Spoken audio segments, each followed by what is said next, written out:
Ako, si Tata Sela, na mas kilala sa Gandang Sela.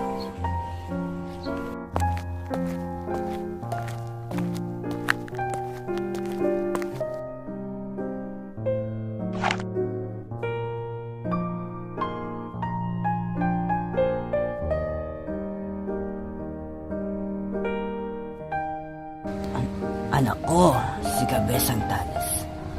At apo ko naman ay ang maganda kong apo na si Huli.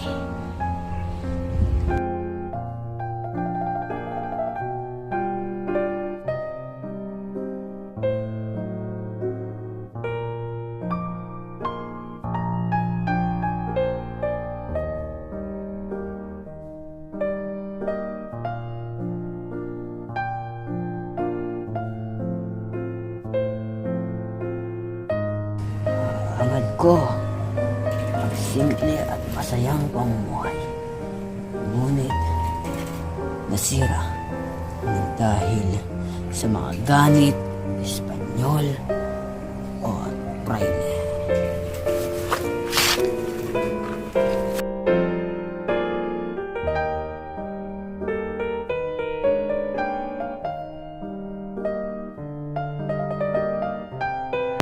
Bakit gusto nyo pagbayarin ang aking anak ng sapilitan na hahantong pa sa karahasan? Ang aking apo, nagpresenta ang apo kong si Huli upang maging kasambahay nyo. Ngunit, bakit nyo pinagsamantalahan at humantong pa ito sa pagpapatiwakal niya? At ano ba naging kasalanan ko? Pinagtanggol ko lang ang aking sarili sa Guardia Civil na sinasaktan ako at akin siyang napatay. Ngunit, kasalanan ko ba na napatay ko siya? Tao din ako, sasaktan, nagagalit.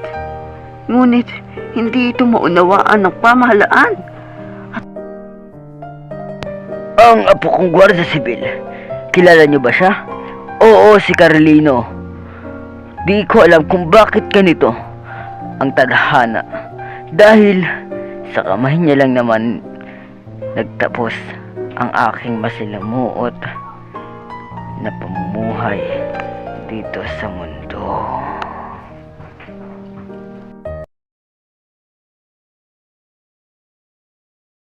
Salamat sa pakikinig sa aking maikling kwento.